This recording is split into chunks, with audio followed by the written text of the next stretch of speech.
Rejected by every employer, he became the richest man in China. The true story of Jack Ma Part 1.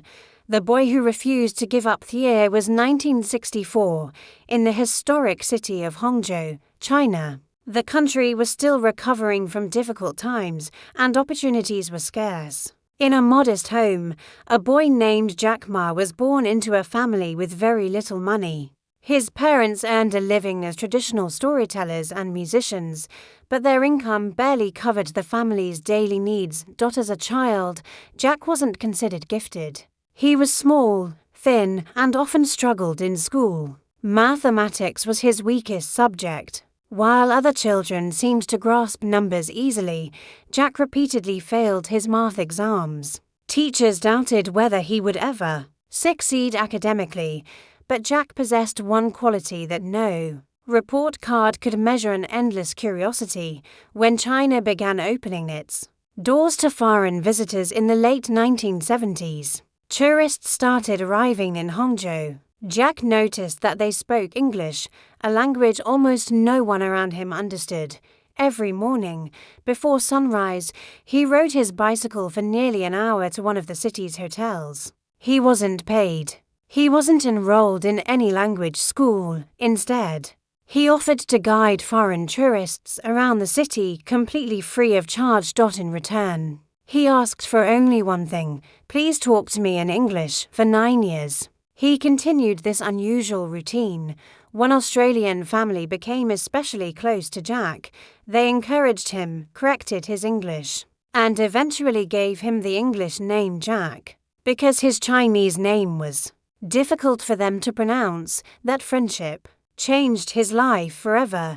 Jack began seeing a much bigger world beyond the streets of Hangzhou. He dreamed of doing something extraordinary. But dreams alone couldn't change reality. After finishing school, Jack failed China's highly competitive university entrance exam not once, but twice. Most people would have accepted defeat.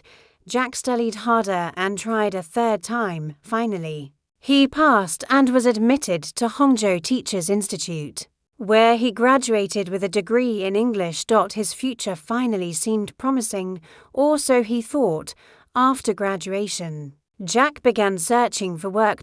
He applied everywhere: hotels, offices, factories, government jobs.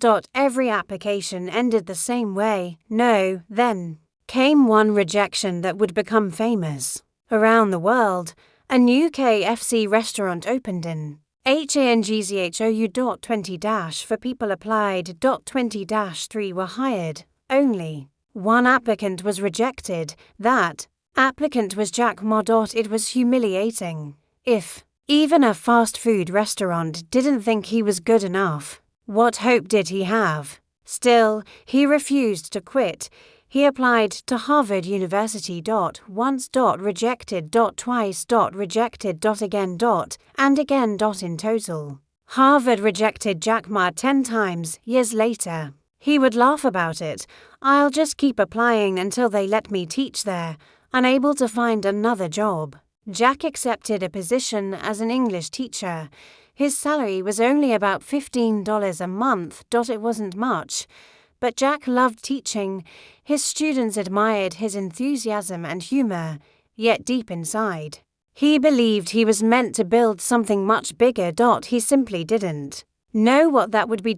Everything changed during a trip to the United States in 1995. One of his friends introduced him to something Jack had never seen before: the internet. Curious, Jack typed the word beer into a search engine. Results appeared for American beer, German beer, Japanese beer, but nothing from China. He searched again. Still nothing. That moment shocked him. How could one of the world's oldest civilizations have almost no presence online? Jack immediately realized that the internet wasn't just technology. It was opportunity. He returned to China filled with excitement. Everyone around him thought he was crazy. Most people had never even touched a computer. Many had never heard the word internet, but Jack believed the future had already arrived, and he was determined to be part of it.